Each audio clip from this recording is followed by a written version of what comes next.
नमस्कार। आज अब हम लोग शुरू करेंगे बीए पार्ट 3 पेपर 5 का टॉपिक है role of the state in economic development, राज्य के आर्थिक विकास में भूमिका। इस पर हम लोग थोड़ा सा ध्यान देना चाहेंगे।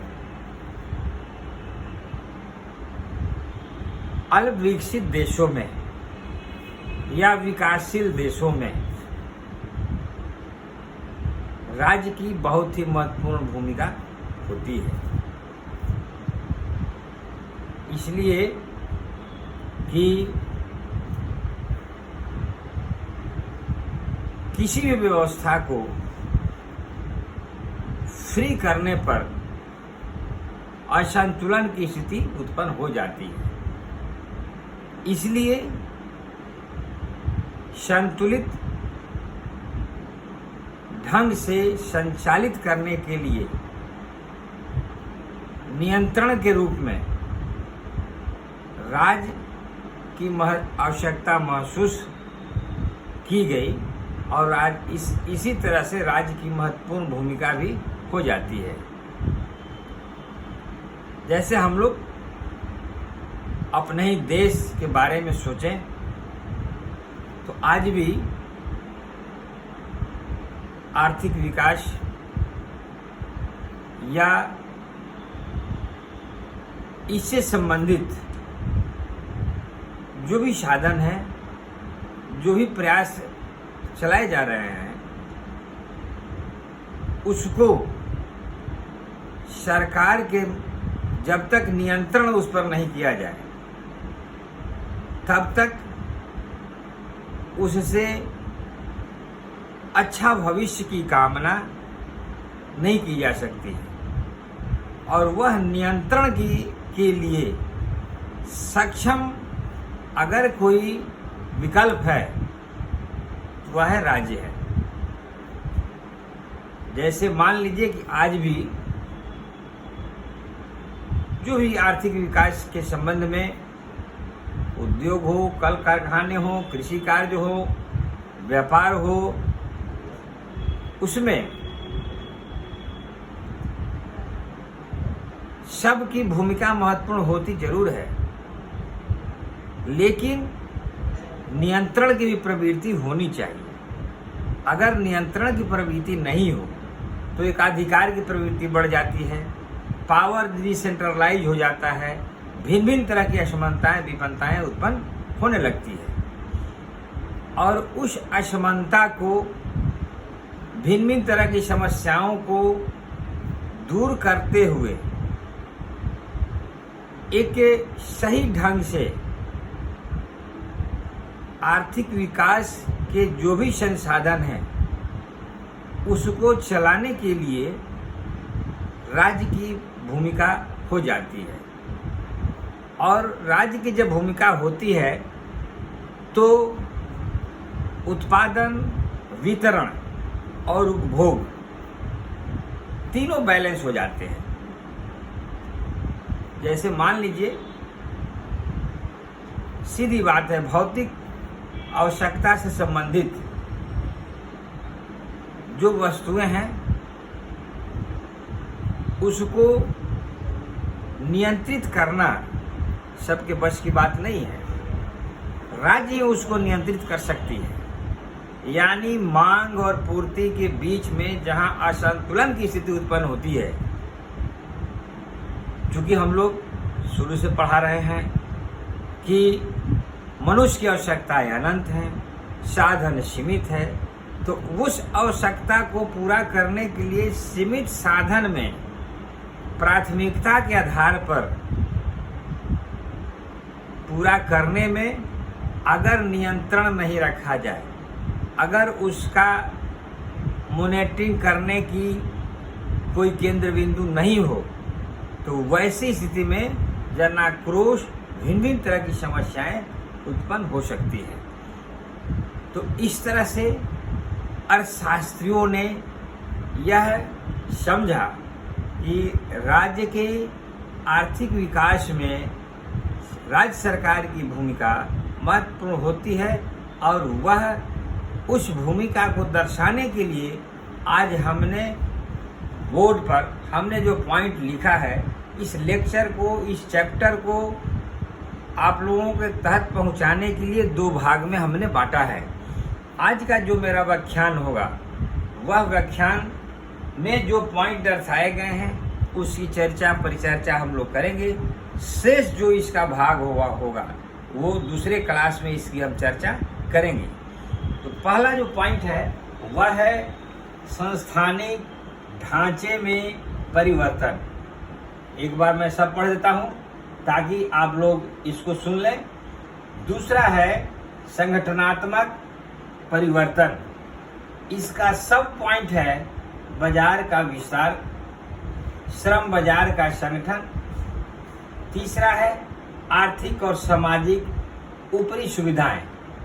इसका सब पॉइंट है शिक्षा, लोक स्वास्थ्य तथा परिवार नियोजन। तीसरा है परिवार नियोजन नीति के तत्व। अब हम आएंगे संस्थानिक ढांचे में परिवर्तन, यानी changes in institutional framework. Changes in institutional का फ्रेमवर्क जो है, इसमें हम लोग आर्थिक विकास की कल्पना करने के पूर्व यह देखा गया कि हम लोग ट्रेडिशनल, हमारा समाज जो है परंपरागत रूढ़िवादी व्यवस्था के तहत कार्य लोग करते थे। उसमें पुराने पद्धति से कृषि कार्य, पुराने पद्धति से उद्योग धंधा, भिन्न भिन्न तरह के जाति पाति, सामाजिक बंधन, यानी सामाजिक विसंगतियां जो थी वह हमारे देश के आर्थिक विकास में अवरोधक के रूप में कार्य करती थी। तो राज्य सरकार, राज्य की यह महत्वपूर्ण भूमिका हुई और पहला फोकस राज्य का हुआ कि जो भी ट्रेडिशनल जो सिस्टम जो काम कर रहा है और ट्रेडिशनल जो आइडिया था उसको एबॉलिश करना, उखाड़ फेंकना नहीं। इसलिए हो सकता है आज भी हम लोग यह कहें कि आप अमुक जाति से हैं तो आप पूजा मत कीजिए, कोई उस तरह का ऐसा काम मत करें जिससे कि उसके कोई मनोवैज्ञानिक प्रभाव पड़े।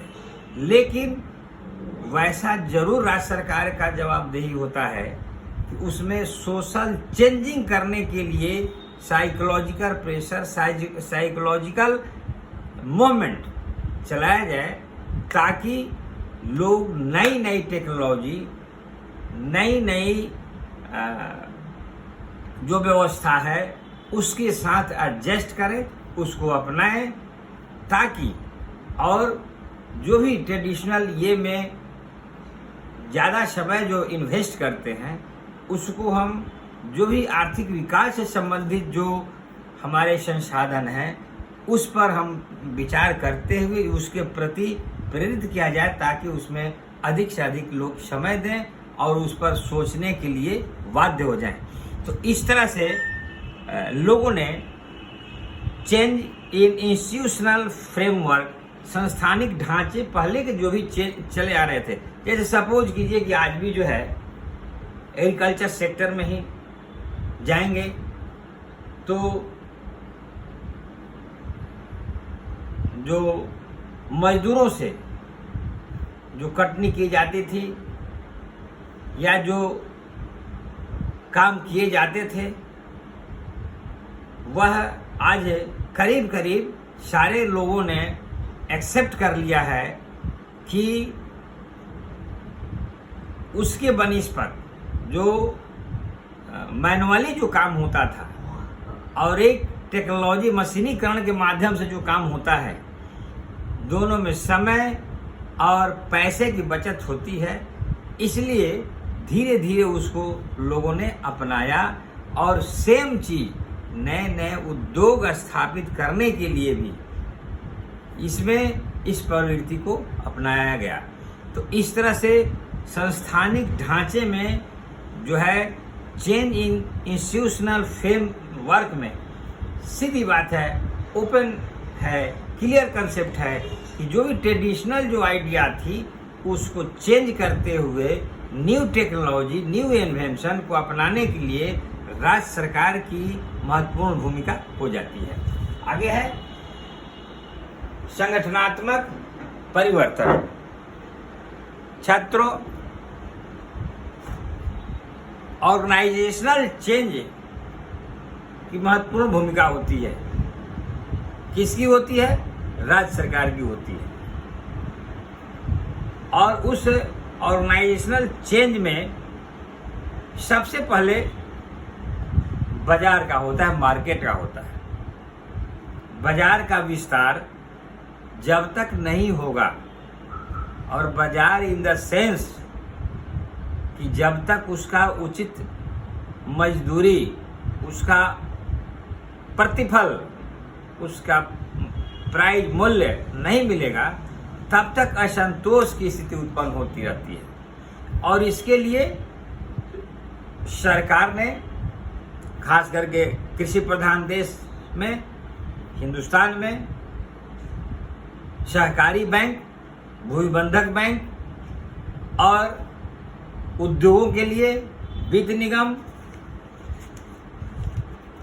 औद्योगिक वित्त निगम की स्थापना करने के पीछे यही था कि जो भी संगठनात्मक बाजार जो है वह एक क्रेता विक्रेता के बीच सामंजस्य स्थापित हो और जिनको फाइनेंशियल असिस्टेंट की जरूरत हो, चाहे सब्सिडी के माध्यम से या राज्य सरकार के माध्यम से जो भी योजनाएं, परियोजनाएं चलाई जाती है, वह इन सभी संस्थाओं के माध्यम से जो संबंधित है ग्रास रूट तक।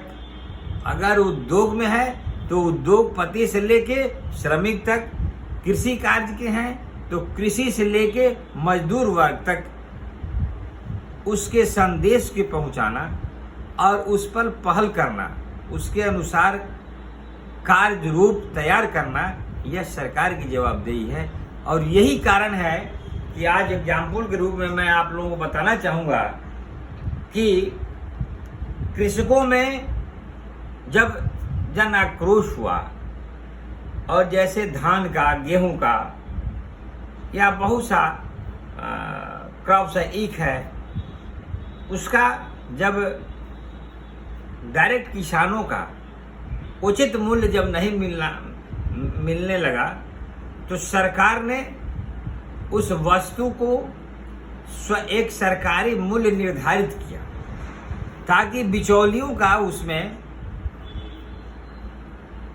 जो लाभ मिलता था वो समाप्त हो जाए और उसके फलस्वरूप मेन जो उसके जो प्रोडक्टर थे, प्रोडक्ट करने वाले उत्पादक थे, उसका लाभ उनको मिले ताकि असंतोष की भावना उत्पन्न न हो।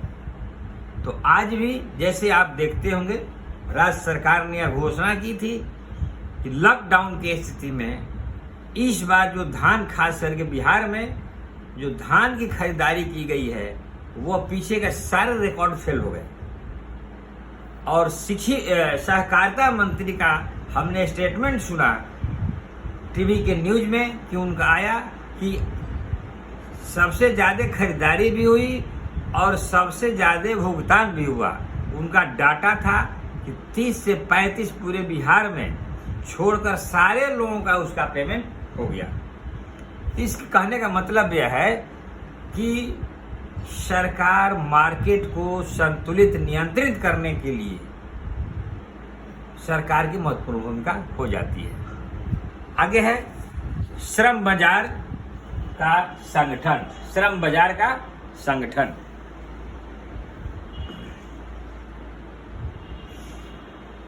छात्रों, श्रम बाजार का संगठन में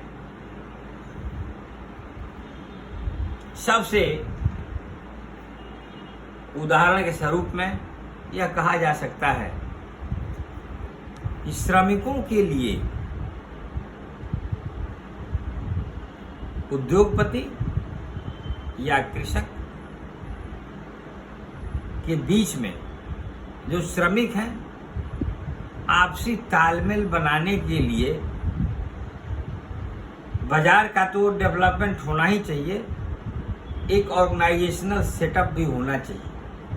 ऑर्गेनाइजेशनल सेटअप में श्रम बाजार के लिए यह निर्धारित किया गया कि जब तक कोई अनुशासन के तहत उसका कार्यरूप नहीं तय किया जाएगा, तब तक वो क्रमबद्ध नियम के अनुसार वो नहीं चल सकता है। जैसे सपोज कीजिए कोई श्रम बाजार में दुकान है, खोलने का समय अगर श्रमिक है तो श्रमिक के लिए भी एक राज्य सरकार कुछ दर निर्धारित करती है, जिसको मिनिमम वेज हम कहते हैं। कार्य की घंटे का निर्धारण करना, उसके वेलफेयर, उसकी सुरक्षा के लिए, उसके स्वास्थ्य के लिए, उसकी बिजली पानी के लिए, ये सारी सुविधाएं सरकार के ऊपर निर्भर करती है। तभी जैसे दो वर्ग होते हैं, कुशल श्रमिक, अकुशल श्रमिक, शिक्षित श्रमिक। तो यह श्रम का जो बाजार का जो ऑर्गेनाइजेशनल जो सेटअप है, तो संघ और एसोसिएशन के माध्यम से सरकार उनको रजिस्टर्ड भी करती है। बहुत सारे ट्रेड यूनियन है जिस पर सरकार उनको रिकॉग्नाइज की है। अभी भी गांव में जैसे सपोज कीजिए लेबर मार्केट की बात होती है, तो इसका अभी भी एक दूसरा पक्ष जो है इतना अंधेरा है, इतना डार्क है, इतनी उसमें कमियां हैं। जो अनऑर्गेनाइज लेबर है, ऑर्गेनाइज जो श्रमिक हैं, वो उनका प्लेटफार्म ठीक है, उनका यूनियन है, उनका यूनियन कोई बात होती है तो सरकार से कोई भी ग्रीवांसेज पर वो बात करते हैं। लेकिन अनऑर्गेनाइज जो असंगठित खास करके किसी वर्ग में जो श्रमिक हैं, उनका कोई वेश नहीं है। जैसे आपने सुना होगा, आज मजदूर दूसरे प्रदेश से आ रहे हैं, रौंद दिए गए, मर गए, रास्ते में मर गए। मरने के बाद अगर कोई मुआवजा की घोषणा करता है तो उसके ऊपर निर्भर करता है, उसके लिए कोई कानून नहीं है। सरकार मानवीय संवेदना के आधार पर उसको कुछ देती है। इसलिए कि अनऑर्गेनाइज सेक्टर के लेबरर हैं, उनका कहीं कोई रजिस्ट्रेशन नहीं है, कहीं कोई उनका पहचान नहीं है। तो इस तरह से सरकार का प्रयास है। इसमें जो नीति जो बनी है उसमें अकुशल, कुशल और पूर्ण कुशल जो श्रम बाजार है, इसको नियंत्रित करने के लिए सरकार की महत्वपूर्ण भूमिका हो जाती है। आगे है आर्थिक और सामाजिक ऊपरी सुविधाएं। छात्रों, आर्थिक विकास में राज्य की आर्थिक ऊपरीगामी का मतलब हुआ कि मुख्य रोल होता है। जैसे और उसमें भी सार्वजनिक सेवाएं, बहुत सी सार्वजनिक सेवा है जिसको संचालित करने के लिए अगर उसको अलग से कोई व्यवस्था अगर नहीं किया जाए तो उसका संचालन नहीं हो सकता है। जैसे मान लीजिए, सपोज कीजिए कि चाहे गवर्नमेंट सेक्टर का हो या पब्लिक सेक्टर का हो या प्राइवेट सेक्टर का हो, कोई भी इंडस्ट्री उद्योग अगर कार्य करता है तो आपके वेतन दे देने से ही आप चाहेंगे कि सरकार की जवाबदेही खत्म हो गई, तो खत्म नहीं होती। चूंकि उस वर्कर, उस पदाधिकारी और उस उद्योग धंधों में जितने लोग कार्य कर रहे हैं, उसकी सुरक्षा, देखभाल, उनकी आवश्यक जो भी वस्तु है, जो भी उनकी आवश्यकता के अनुरूप जिस चीज़ की आवश्यकता है उसको भी उस सुविधा उपलब्ध कराना राज्य की जवाबदेही बनती है। और जैसे मान लीजिए कि अगर आपने रहने के लिए क्वार्टर का अगर व्यवस्था नहीं किया, सड़क की व्यवस्था नहीं की, नल जल पानी की व्यवस्था अगर नहीं किया, तो ये सारी बातें जो है वह उसके वेतन से संबंधित नहीं है। यह आर्थिक और सामाजिक ऊपरी सुविधा, इसके अलावा आपका देना राज्य सरकार की जवाबदेही और जिम्मेवारी बनती है। तो इस तरह से इसमें सबसे जो मेजर जो पॉइंट है आर्थिक और सामाजिक ऊपरी सुविधाओं में शिक्षा को लिया गया है। छात्रों, आज भी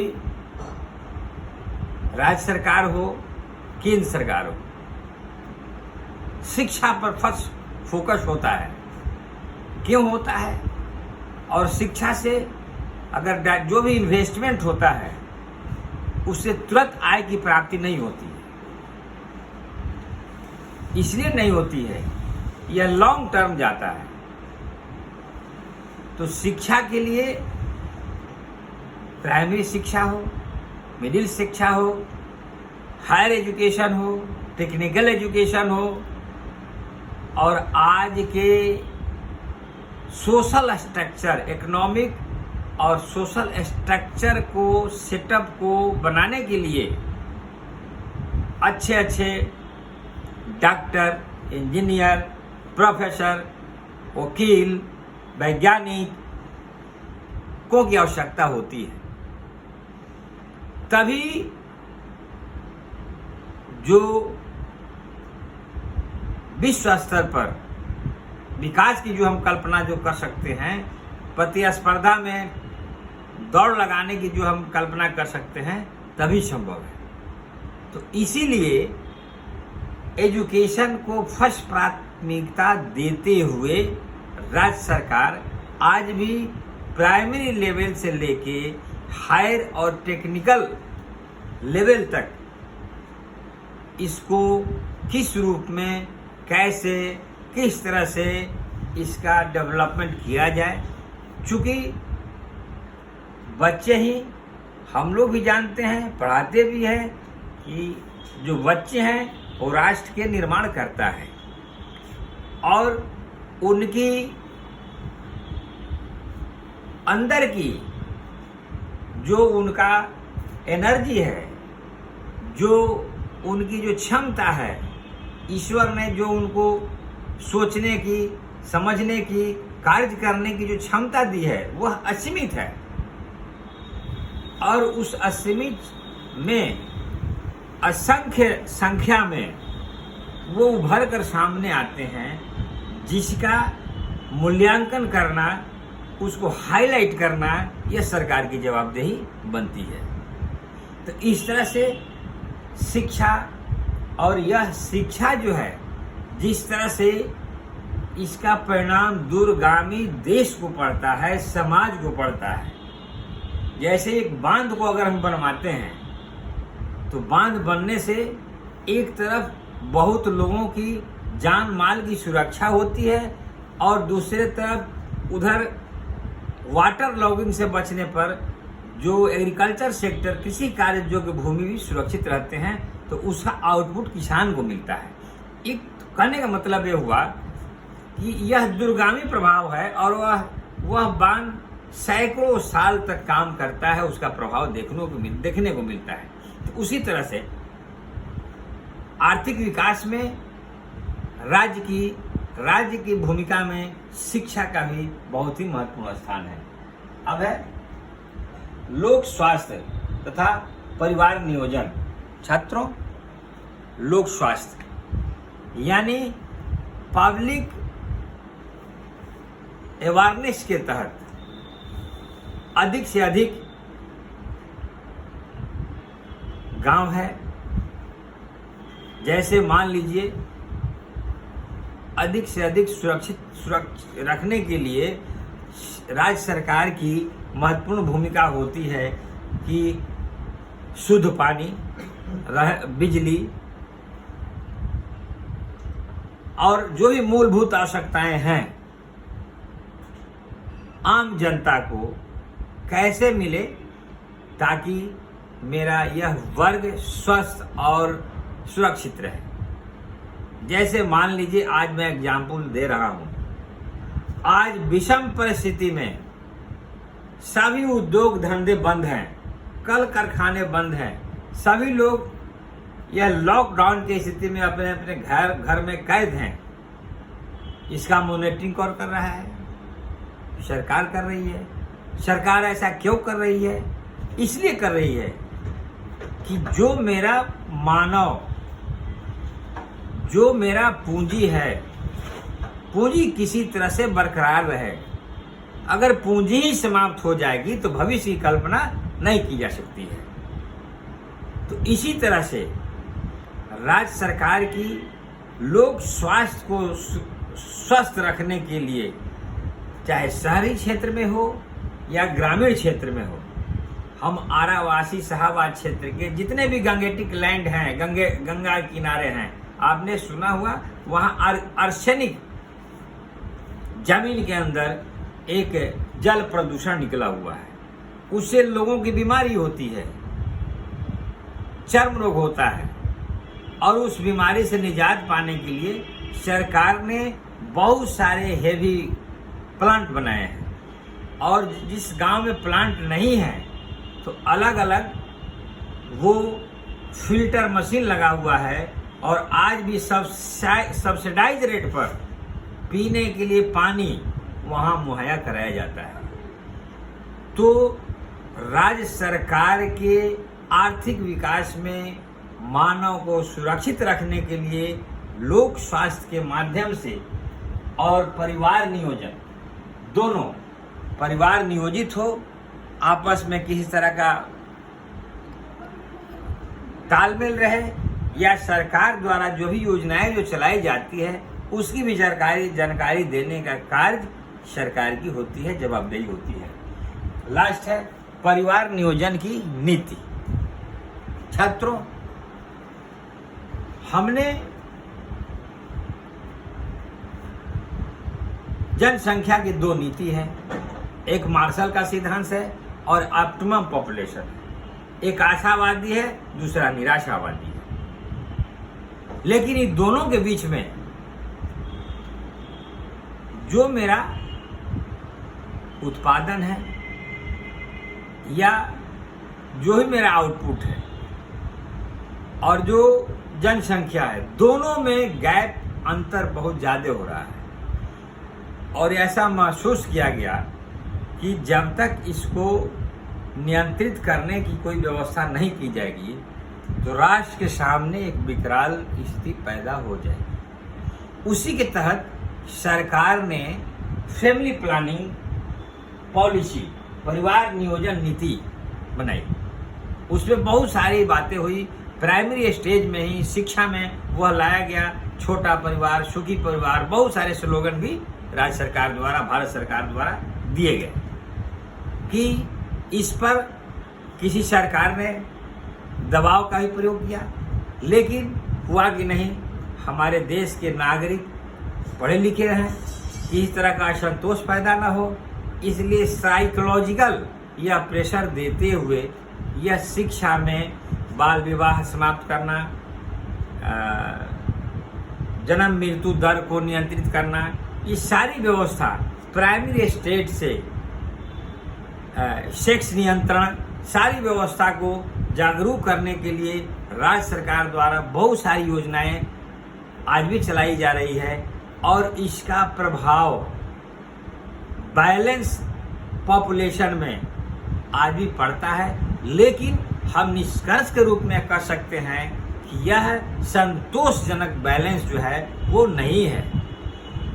जो खास तौर पर जो पढ़े लिखे लोग हैं वो इस सरकार के इस नीति से वो प्रभावित हैं, वो नियंत्रित हैं। लेकिन जो इलिटरेट लोग हैं, जो खास करके लेबर क्लास के जो लोग हैं, जो मजदूरा वर्ग हैं, वो आज भी भले उनको अपने खाने की चिंता नहीं है, उनके परिवार को रहने के लिए भवन नहीं है, लेकिन उनके पास 6-6, 5-5, 8-8 बच्चे होते हैं। तो मेरा कहना है कि यह सरकार की अवेयरनेस जो प्रोग्राम जो है ग्रास रूट पर लेवल, नीचे के लेवल पर पूर्णतः सक्सेस नहीं है। इसलिए इसमें मेरा एक सजेशन होगा कि नीचे के लेवल पर या कुछ ऐसा वर्ग है जो साइकोलॉजिकल उनको ट्रीटमेंट की जरूरत हो, ताकि बैलेंस पॉपुलेशन हो सके, जिससे मेरा आर्थिक विकास में सहयोग मिल सके। आज हम लोग इतना ही क्लास में रहने दें। धन्यवाद।